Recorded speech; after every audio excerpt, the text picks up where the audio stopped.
Blessed morning everyone, Luzon, Visayas at Mindanao, Philippines. Sa mapagpalang umaga po sa ating lahat. So welcome po sa ating gawain sa The Word and Spirit and Life Ministry live stream YouTube channel. So sa mapagpalang umaga po sa ating founder ng The Word and Spirit and Life Ministry kay Pastor Alfred Islam sa buong pamilya. Lahat ng mga members ng The Word and Spirit and Life Ministry. Good morning, good morning. At sa mapagpalang umaga din po sa ating pastor sa Bohol, kay Pastor Chupil yung ng Bohol. Good morning sa Pastor. At then this is Cebu, kay Pastor sa Pinoti. So good morning po sa ating lahat. At sa Claveria, Ali, kay Pastor Dio Kaslaman sa kanyang assistant, kay Pastor Perga Nagarata. So good morning po sa ating lahat. So welcome po sa ating gawain sa The Word and Spirit and Life Ministry live stream YouTube channel at Facebook channel. So isang mapagpalang umaga po sa ating lahat. At isang mapagpalang umaga din po sa ating pastors sa Claveria, Mat-E, kay Pastor Bernie Sinacunya ng Claveria Mat-E. So good morning po sa ating lahat. So tayo din nanalangin sa Ama upang maihanda natin ang ating sarili sa magandang balita. Yes, good morning, Father God in heaven. Good morning, Lord Jesus. Good morning, Holy Spirit. We come to you in this beautiful days with abundant thanksgiving and praise. In the name of Jesus Christ, with the power of the Holy Spirit. Father, thank you for the great new day with your unconditional love, glory, peace, unity, loving kindness, mercy, miraculous ways in our life, Father. Thank you, Father, God, for giving us strength, courage, understanding, wisdom, knowledge, and Holy Spirit. You're the best teacher of us and knowledge. Yes, my mouth. Just speak your words to everyone. Masalamat, Father, God, sa mensahe na kailangan ng mga anak na sino mo makatunin ay may buhay at kapangyarihan. Thank you, Father God, sa mensahe.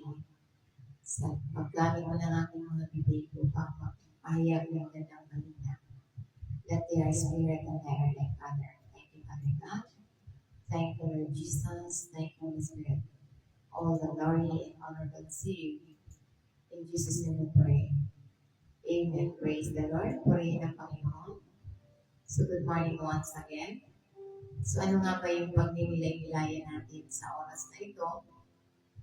So mahalaga na tayo ay nagninilay-nilay ng magandang balita sapagkat hindi lamang nabubuhay ang tao sa tinapay, ngunit salita na nagmumula sa bibig ng Diyos. Kaya yung ating pagninilay-nilayan, ano ang magiging kahulugan para sa iyong buhay kung alam mo ang Diyos ay sansibuko ang iyong personal na manggagawa.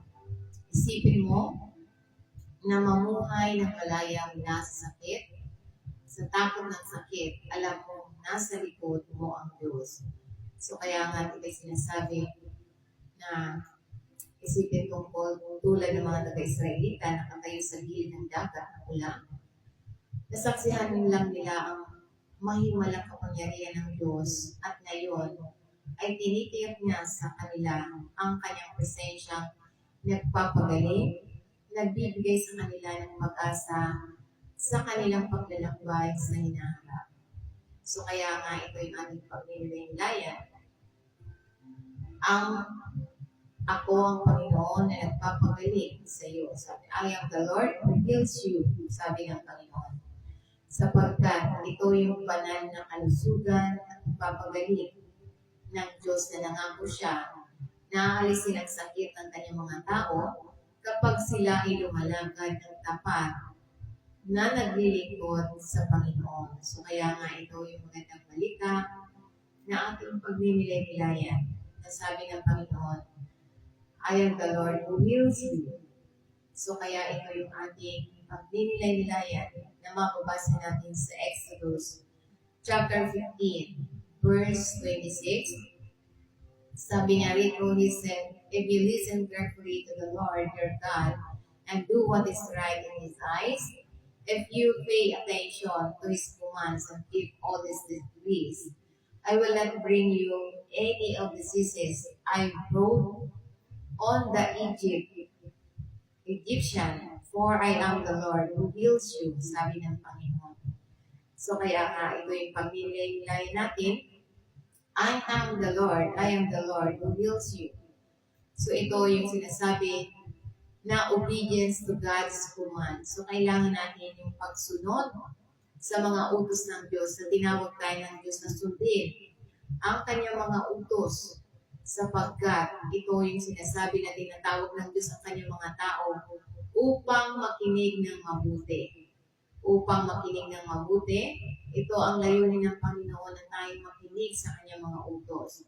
Sabi niya, pagagalingin kita sa isang kondisyon, kailangan mong makinig, sumunod. Sabi ng Panginoon, sabi niya sa kanyang mga tao upang makinig ng mabuti, sa kanyang tinig sundin ng kanyang mga utos at gawin ang tama sa kanyang paningin.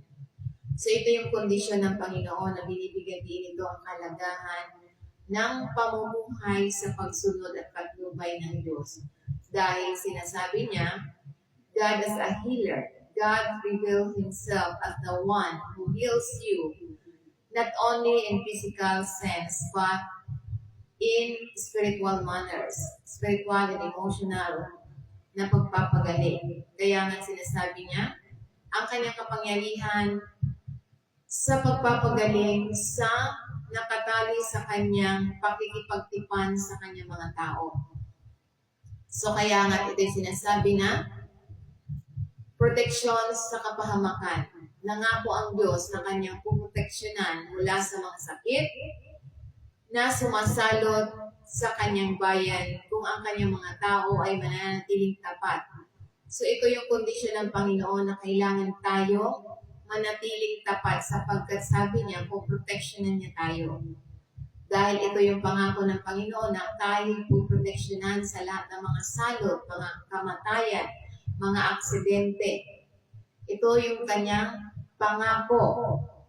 Ang pangako niya na pangangalagaan niya tayo, puproteksyonan niya tayo, kung tayo ay susunod sa kanyang tagubilin, mananatili tayo sa kanyang tapat. So kaya kapag yung mga tao ay hindi tapat, so kaya napapahintulutan ng Panginoon na may mangyaring aksidente, mga sakuna, dahil ito yung sinasabi, ang pagsunod sa mga daan ng Diyos ay nagdudulot ng mga proteksyon, pagpapala, at pananggalang laban sa pinsala na maaaring dumating sa mga hindi sumusunod sa Kanya. So kaya yung mga tao na dumarating ang mga pinsala, yan yung mga tao na hindi sumusunod sa kanila, sa Panginoon. According sa Biblia, hindi po ako nagsasabi niyan.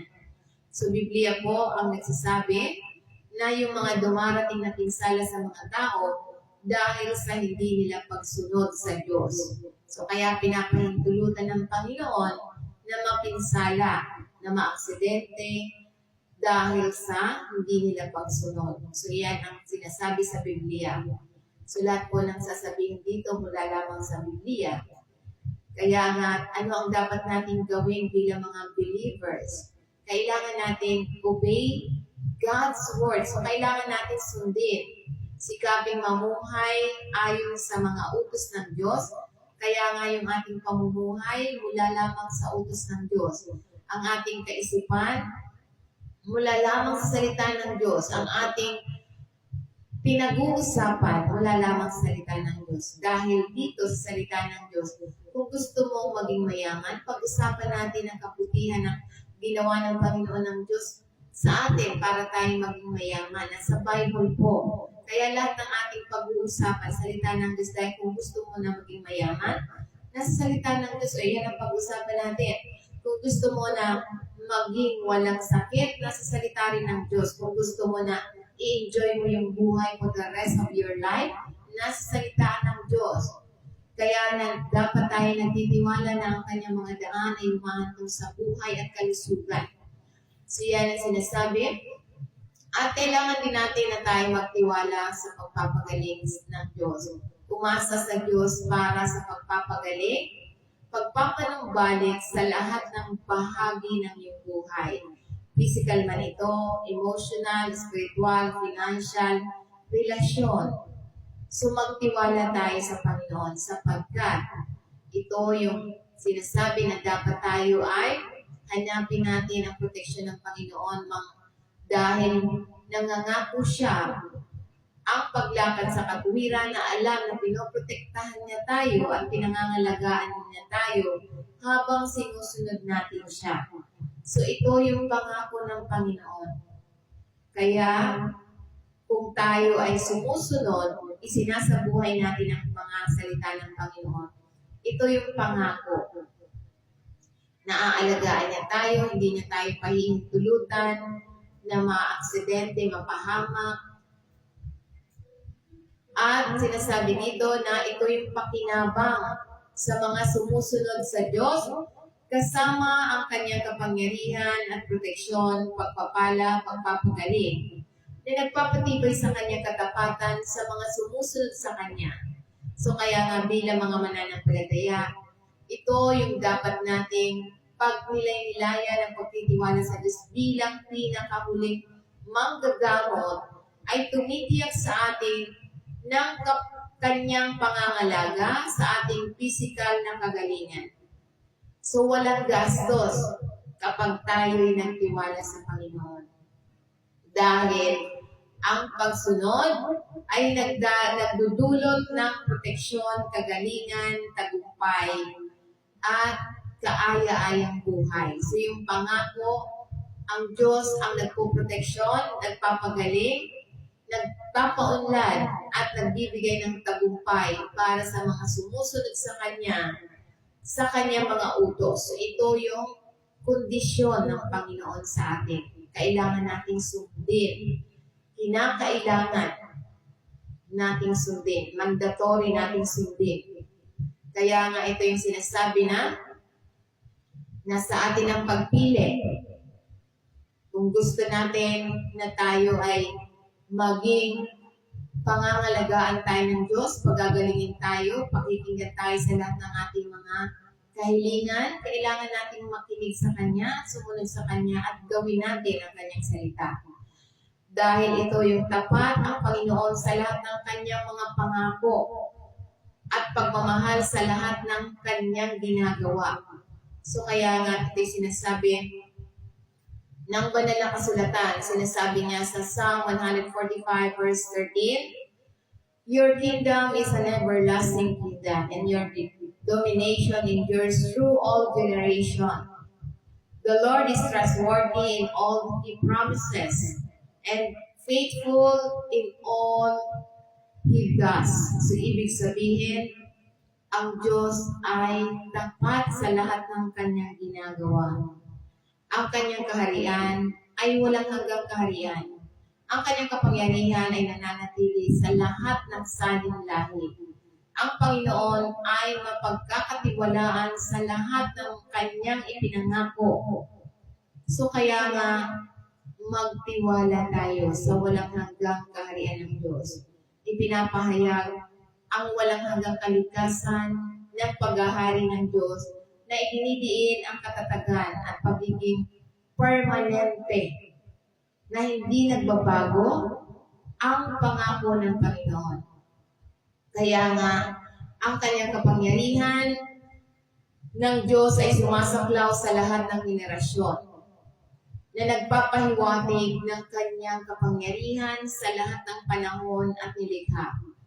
Kaya nga, ito yung Panginoon natin na mapagkakatiwalaan. Ang bawat pangako ng Diyos ay maaasahan at totoo. So sa Diyos lamang tayo magtiwala. Dahil kapag sa tao, nagbabago ang sinasabi ng tao. Ngunit ang salita ng Diyos, ito yung totoo sa lahat ng sumusunod at sumasampalataya. So hindi ito magkakatotoo sa mga taong hindi naniniwala. At hindi yung nagiging against, contradict sa salita ng Panginoon. So hindi ito magiging, hindi ito mabibigyan ng kapangyarihan ang salita ng Diyos sa mga taong anti-Christ, o ibig sabihin, contradict sa lunga sa salita ng Panginoon. So nagiging katotohanan lang to sa mga taong sumusunod, sumasampalataya. So kaya nga kapag sa Diyos tayo nagtiwala, walang gastos. Gagaling ka, walang gastos. yayaman ka, wala kang ilalabas na pera. Dahil yung ibang nangangako dyan na yayaman ka dito, pero lalabas ka ng maraming pera muna bago wala pang resulta. So kaya nga, ang mga mananampalataya ay maaaring magkaroon ng ganap na pagtitiwala sa kanyang salita at sa kanyang at sa katapatan ng Diyos. Dahil ito yung pangako ng Panginoon, ang matapat na pagkilos ng Diyos, ang Diyos ay hindi lamang gumagawa ng mga pangako, ngunit tapat din itong tinutupad. Nagpapakita ng kanyang patuloy na pangangalaga at kabutihan sa iyo, sa akin, sa ating lahat na sumasampalataya, sumusunod, at isinasabuhay. So kaya bilang mga mananampalataya, ito yung dapat natin gawin. Trust in God. So magtiwala lamang tayo sa paghahari ng Diyos. Maalim sa katotohanan na ang kaharian ng Diyos ay hindi natitinag at walang hanggan. Na dapat tayo umasa lamang sa mga pangako ng Diyos, manatili, manalig sa kanyang salita ng may pagtitiwala. Alam na siya ay mapagkakatiwalaan. So kaya nga ito yung mahalaga na ipinagdiwang ang katapatan ng Diyos, pag-isipan kung paano naging maliwanag ang tapat na pagkilos ng Diyos sa iyong buhay at sa buhay ng bawat mananampalataya. So kaya nga ito nagpapaalala sa atin at sisilbing magandang paalala na walang hanggang pagmamahala ng Diyos ang kanyang maaasahang mga pangako at ang kanyang hindi natitinag na katapatan. Kaya nga bilang mga mananampalataya, ang ating kalusugan at kagalingan ay konektado sa isang buhay ng pagsunod, pagsasabuhay, pakikinig, at paglilingkod. Lagi nating pinagninilayan ang kanyang salita. Dahil hindi tayo makakapaglingkod, hindi tayo magkakaroon ng pagmamahal sa salita ng Panginoon at hindi tayo maniniwala sa salita ng Diyos kung hindi tayo nagninilay-nilay ng kanyang salita. Dahil ang kagalingan at kalusugan ay konektado sa isang buhay ng pagsunod sa kanyang salita. So, paano natin susundin ang kanyang salita kung hindi ka nakikinig? Kung hindi ka nagninilay-nilay, hindi ka nagbabasa ng Biblia? Paano ka magkakaroon ng pagsunod, pagmamahal, at pagtitiwala sa salita ng Diyos kung hindi natin pinapakinggan ang kanyang salita? So kaya nga ito'y mahalaga na tayo'y nagninilay-nilay ng magandang balita. So ano pa ang tinuturo sa atin? I am the Lord.